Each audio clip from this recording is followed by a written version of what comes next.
சனி பயிற்சி அப்படின்னு சொல்றதே வந்து ராசிக்கு கிடையவே கிடையாதுப்பா. அதாவது நம்ம நட்சத்திரத்துக்கு மட்டும் தான் சனி பயிற்சி ஆகும். இப்ப பூரட்டாதியிலேயே போயிட்டு இருக்க சனி, அடுத்தது உத்திரட்டாதிக்கு போறது தான் பயிற்சியோ தவிர, நம்ம ராசி மாறுறது அப்படின்றது அதே நட்சத்திரத்துல தான் போயிட்டுருக்கும்.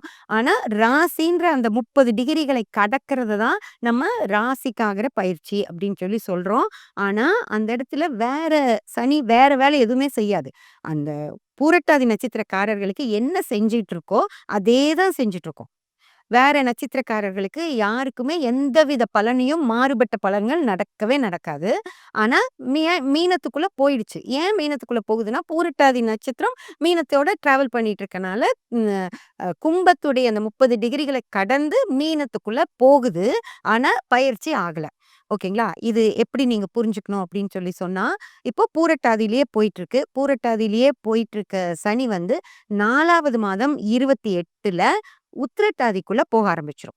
அப்போ உத்திரட்டாதி நட்சத்திரக்காரர்களுக்கு சனி தன் வேலைய செய்ய ஆரம்பிக்கும். எப்படி செய்யும் அப்படின்னு பார்த்தீங்கன்னா, உத்திரட்டாதி நட்சத்திரத்துல சனி இருக்கும். இந்த மீன ராசியில இருக்கிற உத்திரட்டாதி நட்சத்திரத்துக்குள்ள இந்த 28/4/2025ல சனி போகும்.